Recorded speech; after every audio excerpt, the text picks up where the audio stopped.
Details చూస్తే ముఖ్యమంత్రి Revanth Reddy party నేతలతో జూమ్ మీటింగ్ నిర్వహించారు. ఈ సమావేశానికి PCC chief Mahesh Goud, AICC incharge Meenakshi Natarajan హాజరయ్యారు. ఇక జూబ్లీహిల్స్ ఉప ఎన్నిక అభ్యర్థి ఎంపికపై చర్చించారు. ఈ సందర్భంగా పీసీసీ చీఫ్ బీసీలకే టికెట్ అంటూ స్పష్టత ఇచ్చారు. అలాగే ఇవాళ సాయంత్రం 4 గంటలకు సీఎం రేవంత్ అధ్యక్షతన కీలక సమావేశం జరగనుంది. మంత్రులు, న్యాయ నిపుణులు ఈ సమావేశానికి హాజరు కానున్నారు. బీసీలకు 42% రిజర్వేషన్ల జీవోను సవాల్ చేస్తూ దాఖలైన పిటిషన్పై వినిపించాల్సిన వాదనలపై సీఎం రేవంత్ రెడ్డి సమీక్ష చేయనున్నారు. ఇక రేపు బీసీ రిజర్వేషన్లపై హైకోర్టులో విచారణ జరగనున్న నేపథ్యంలో సీఎం అధ్యక్షతన ఈ సమావేశం జరగనుంది.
ముఖ్యమంత్రి రేవంత్ రెడ్డి పార్టీ నేతలతో జూమ్ మీటింగ్ నిర్వహించారు. ఈ సమావేశానికి PCC chief Mahesh Goud, AICC incharge Meenakshi Natarajan హాజరయ్యారు.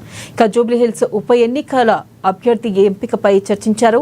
ఈ సందర్భంగా పీసీసీ చీఫ్ బీసీలకే టికెట్ అంటూ స్పష్టతనిచ్చారు. అలాగే ఇవాళ సాయంత్రం 4 గంటలకు సీఎం రేవంత్ రెడ్డి అధ్యక్షతన కీలక సమావేశం జరగనుంది. దీనిపై మరింత సమాచారాన్ని మా ప్రతినిధి హరీష్ లైవ్ ద్వారా అందిస్తారు. హరీష్, చెప్పండి, ప్రధానంగా ఈ భేటీకి ఎవరెవరు మంత్రులు హాజరు కాబోతున్నారు? అలాగే న్యాయ నిపుణులు ఎవరు హాజరయ్యే అవకాశం ఉంది? అప్డేట్స్ ఏంటి హరీష్?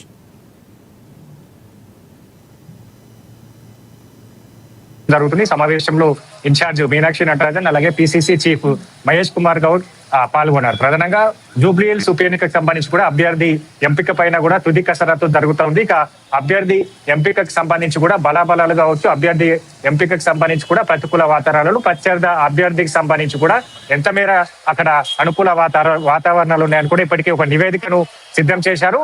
ఇక ఇన్ఛార్జ్ మంత్రులు పొన్నం ప్రభాకర్, అలాగే వాకిటి శ్రీహరి, ఇక తుమ్మల నాగేశ్వరరావుకి సంబంధించి కావచ్చు, కార్పొరేషన్ చైర్మన్లకు సంబంధించి కూడా 19 మంది కార్పొరేషన్ చైర్మన్లకు సంబంధించి కూడా జూబ్లీహిల్స్ ఉప ఎన్నికల్లో ఈ అభ్యర్థికి సంబంధించిన ఎంపిక కావచ్చు, గెలుపు సంబంధించిన అంశాలపై నివేదికను సమర్పించారు. ఆ నివేదికకు సంబంధించి కూడా 4 అభ్యర్థుల పేరు సీల్డ్ కవర్లు ఇప్పటికే ఏఐసీసీకి పంపించడం జరిగింది. ఇక ఇప్పుడు సంబంధించి కూడా ఆ ఎంపిక సంబంధించిన విధానం కావచ్చు, అభ్యర్థులకు సంబంధించిన బలాబలాలు, ఆ ప్రతికూల పరిస్థితులకు సంబంధించి, ఇక ఆ కార్యాచరణకు సంబంధించిన ప్రచారాలకి సంబంధించి కూడా కార్యాచరణ ఏ విధంగా వ్యూహాలతో ముందుకెళ్లాలి. ఇక మరొక సభలు సమావేశాలకు సంబంధించి కూడా జూబ్లీహిల్స్ ఉప ఎన్నికకు సంబంధించి కూడా సభలు సమావేశాలు నిర్వహిస్తే ఎక్కడ నిర్వహించాలి, దానికి సంబంధించి కూడా ఎవరిని ఆహ్వానించాలి. ఎందుకంటే బీహార్ ఎన్నికలు జరుగుతూ ఉన్నాయి కాబట్టి అక్కడ సంబంధించి కూడా మన తెలంగాణ రాష్ట్రం నుంచి కూడా సీఎం రేవంత్ రెడ్డి అలాగే మంత్రులు వెళ్లే అవకాశం ఉంటది కాబట్టి దానికి సంబంధించిన షెడ్యూల్, అలాగే ఉప ఎన్నిక జూబ్లీహిల్స్ ఉప ఎన్నికకు సంబంధించిన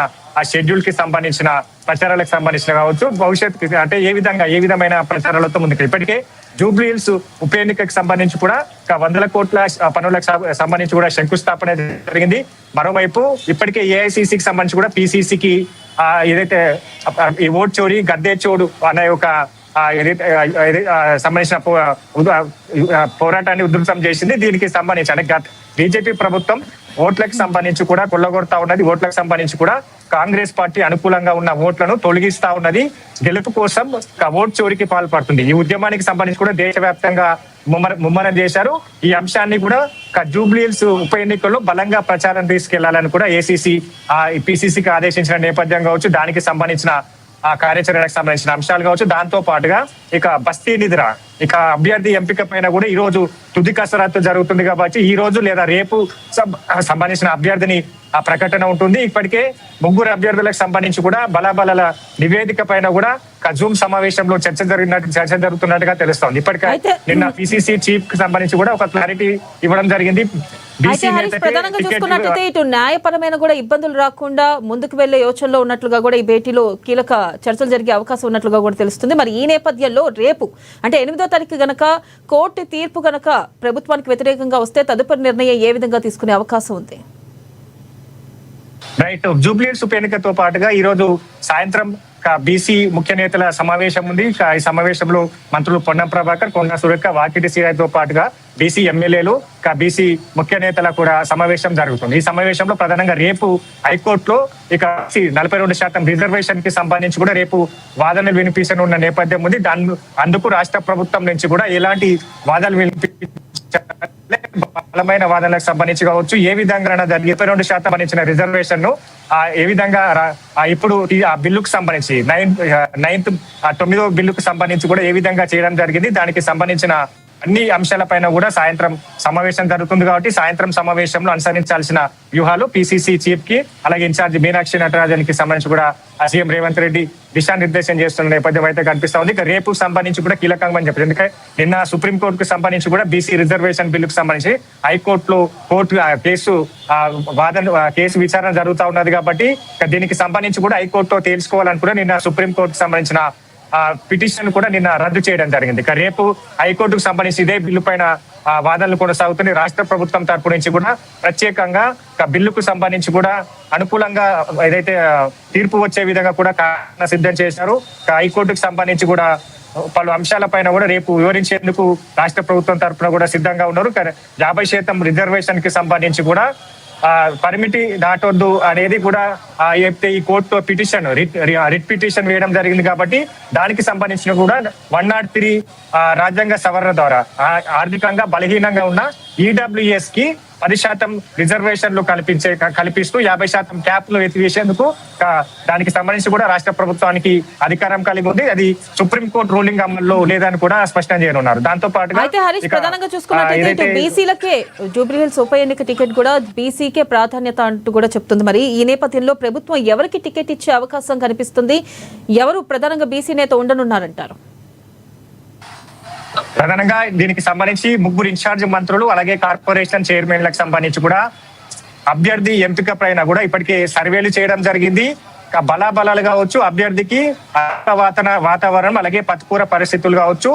బీఆర్ఎస్ కి సంబంధించి అక్కడ బీఆర్ఎస్ ఏదైతే మాగంటి గోపీనాథ్ మరణం తర్వాత ఇప్పుడు ఉప ఎన్నిక అనివార్యమైంది. దానికి సంబంధించి కూడా ఆమె సతీమణిని బరిలో దింపింది. కాబట్టి సెంటిమెంట్ ని రైజ్ చేస్తూ ఉంటది బీఆర్ఎస్. దానికి ఏ విధంగా ఎదుర్కోవాలి, అలాగే బీజేపీకి సంబంధించి కూడా సెంటిమెంట్ ని రైజ్ చేస్తూ ఉంటది. దానికి సంబంధించి ఏ విధంగా ఎదుర్కోవాలి, ఇప్పుడు కాంగ్రెస్ పార్టీకి సంబంధించి కూడా అనుకూలంగా ఉన్న వాతావరణం కావచ్చు, ప్రభుత్వం పైన ఉన్న అనుకూలంగా ఉన్న వాతావరణం కావచ్చు, ప్రచారాలకు సంబంధించి కావచ్చు. జూబ్లీహిల్స్ రాష్ట్ర ప్రభుత్వం ఏర్పడ్డ తర్వాత జూబ్లీహిల్స్ చేసిన అభివృద్ధి కార్యక్రమాలతో పాటుగా గత ప్రభుత్వం 10 ఏళ్ళు అధికారంలో ఉన్న తర్వాత బీఆర్ఎస్ జూబ్లీహిల్స్ ఏం చేసింది, ఇప్పుడు 2 ఏళ్లలో కాంగ్రెస్ పార్టీ జూబ్లీహిల్స్ చేసిన అభివృద్ధి కార్యక్రమాలు కావచ్చు, వీటన్నిటికీ సంబంధించి కూడా పూర్తి స్థాయిలో సర్వేలు చేశారు. సర్వేలకు సంబంధించిన అభ్యర్థి పైన సర్వేలు చేయడం జరిగింది. 4 పేరు ప్రధానంగా మొన్నటి వరకు 4 పేర్లు వినిపించాయి. దాంట్లో సిఎన్ రెడ్డి కావచ్చు, అలాగే అంజన్ కుమార్ యాదవ్ పేరు తెర మీదకి వచ్చింది. మరోవైపు మిగతా నవీన్ పేరు, ఇట్లాంటి పేర్లు తెర మీదకి వచ్చాయి. ఇక వీళ్ళందరి పైన కూడా సర్వేలు చేశారు. వాళ్ళకున్న అనుకూల ప్రతికూల పరిస్థితులకు సంబంధించిన నివేదికను సీల్డ్ కవర్ లో ఏఐసీసీకి పంపడం జరిగింది.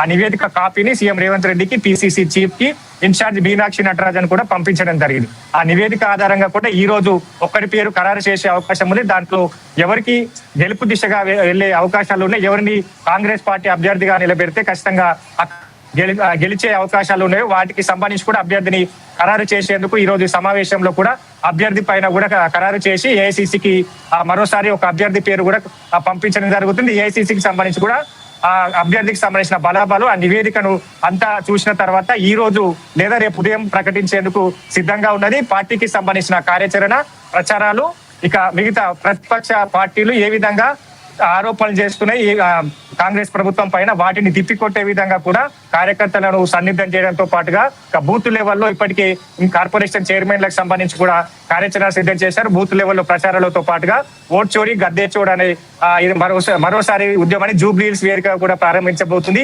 దాంతో పాటుగా జనహిత పాదయాత్ర ఇక మరోసారి ఉండబోతుంది. ఇక 2-3 రోజులు అభ్యర్థి ప్రకటన తర్వాత బస్తీ నిద్ర జూబ్లీహిల్స్ లో incharge Meenakshi Natarajan PCC chief తో పాటుగా మంత్రులు కూడా బస్తీ నిద్ర చేసే అవకాశాలు అయితే కనిపిస్తున్నాయి. కాబట్టి దానికి సంబంధించిన కార్యాచరణ ప్రచారాలు గెలుపు వ్యూహాలు ఇక అభ్యర్థికి సంబంధించిన ఎంపిక వీటిపైన కూడా సమావేశంలో కీలకంగా చర్చ జరుగుతుంది.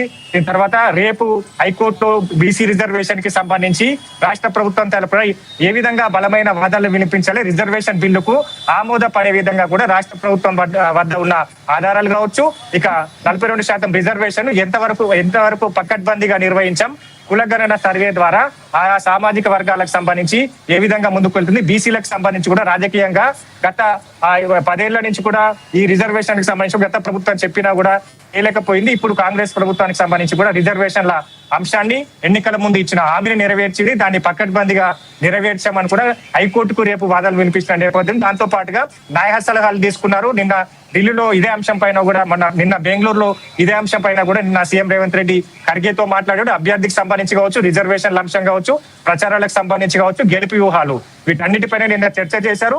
ఖర్గే కూడా పలు సూచనలు సలహాలు కూడా సీఎం రేవంత్ రెడ్డికి చెప్పడం జరిగింది. వాటన్నిటి కూడా in charge Meenakshi Natarajan PCC chief Mahesh Kumar Goud కి వివరిస్తారు. వాళ్ళు ఈ అంశాలపైన కూడా రేపు మరోసారి ఎమ్మెల్యేలు పార్టీ ముఖ్య నేతలతో సమావేశం నిర్వహిస్తారు. సమావేశంలో ఈ రోజు తీసుకున్న అంశాలన్నింటిని కూడా వాళ్ళకి వివరిస్తారు. ఇక జూబ్లీహిల్స్ కి సంబంధించి కూడా అభ్యర్థి గెలుపుకు చేయాల్సిన కృషికి వీటన్నిటికీ సంబంధించిన అంశాలను ముఖ్య నేతలకు రేపు వివరించే అవకాశం అయితే ఉంది. Right Harish, thank you.